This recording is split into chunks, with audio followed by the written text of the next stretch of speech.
Today's episode brought to you by Redneck Soup. Yes, Redneck Soup, made with genuine 100% USD prime redneck meat.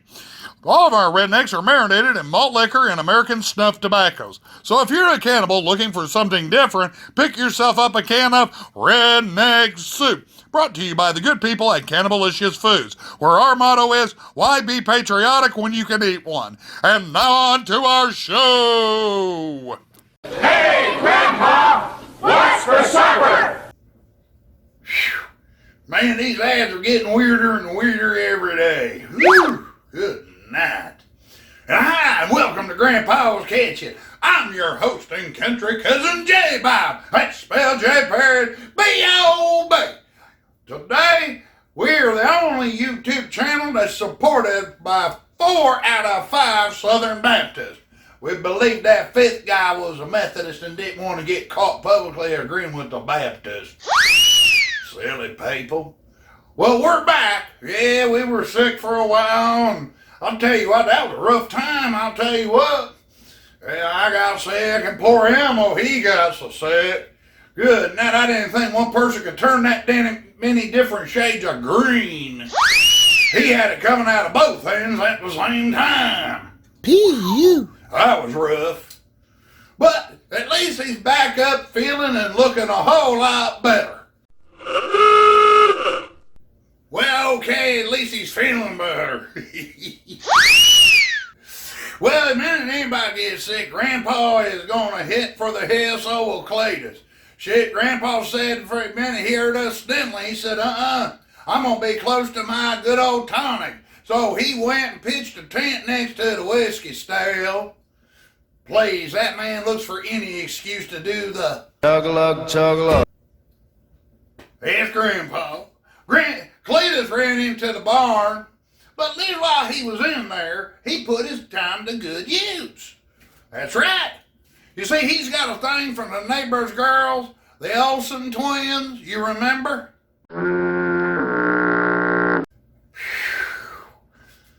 Yeah, that's proof positive that looks will kill. Any old hoot. He wanted to end a dispute between the two of them. They're always arguing on who's going to use the outhouse first. So he decided to make them an outhouse for 2. Well, he should have made it like this.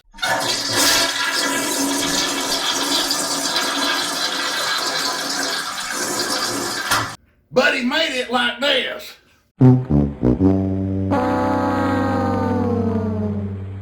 Talk about getting dumped on. Any old hoot. Today we're back into the kitchen getting it all fired up. Today we got a real good one. It's going to be another one of our keep it or lose it recipes. Today from allrecipes.com we're going to try out their lemon peppered pork chops. Let's get cooking. All right, let's get to it. As always, have something cool to drink. Got us some apple cider tonight. Oh yeah, this is some good stuff. Now the first thing we need to do is get some aluminum foil. We're going to put these in the oven. And we're going to kind of pouch it up like this a bit. And the first thing we're going to do, we're going to put a tablespoon of butter. I'm going to go as fast as I can. Yeah. Then a tablespoon of oil, and I'm going to use olive oil. I just put it in there like that. Pretty simple. Make sure you have everything when you start. I'm bad for that. All right. Now, let's get our pork chop. Like, get it out of the ding-dong wrapper. Boy, I tell you what, I'm not prepared. Okay, we're going to take a pork chop, and we're going to get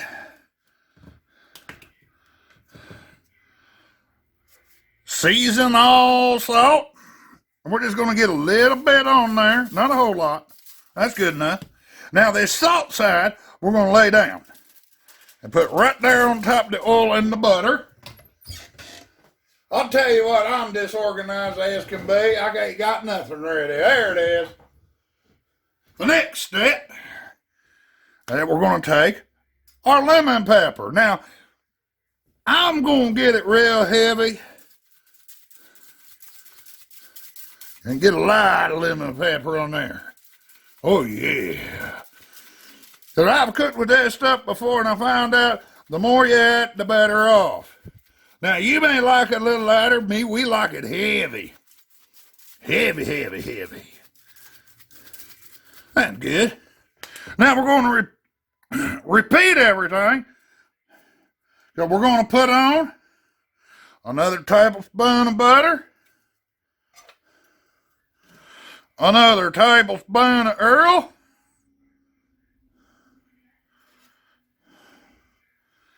and the last ingredient's going to throw you for a loop. Get the bottle open.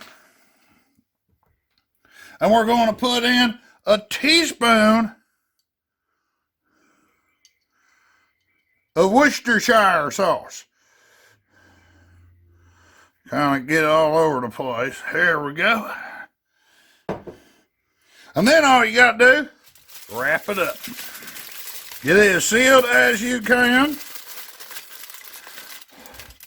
So let's get the rest of these pork chops ready to go like this. All right, now we got all 4 of the chops here wrapped up in foil in a casserole dish. The reason I does this is sometimes these can, if you don't seal it real good with the aluminum foil, it will leak. You don't want that mess in your stove. So this was a catch-all. That is how should happen. Now the oven's been heated up to 400 degrees. We're going to put them in for 35 minutes, and then they're going to be good and done. And like this. All right, it's out of the oven. And there you go. There's your lemon pepper pork chop. We're going to have some buttered taters with parsley, some broccoli, a piece of buttered bread. And this is going to be... Yum, yum! Okay, some helpful hints on this. Now, if you did like we did with bone-in pork chop, the thing there is you're going to want to make sure you got a good meat thermometer and check the temperature around the bone. It may take a little longer with a bone-in pork chop than a boneless one, like a pork loin. So keep that in mind when you're ready to make this. On a side note, old Elmo got back at Cletus because Cletus always pulls jokes on him. So he waited until he installed that outhouse, snuck up into the top portion of a big old pail of pig slop. He waited for Cletus to bring out the Olsen twins to show it off. When he's got to sitting down, bombs away. Yeah! Woo! Man, I didn't know Elmo could run that fast. Well, anyhow, this week we want to give a Grandpa's Kitchen to salute to allrecipes.com for this tasty recipe. So until next time, to you guys at allrecipes.com, we give you a big ol' Salute! Brought to you by Low IQ Production.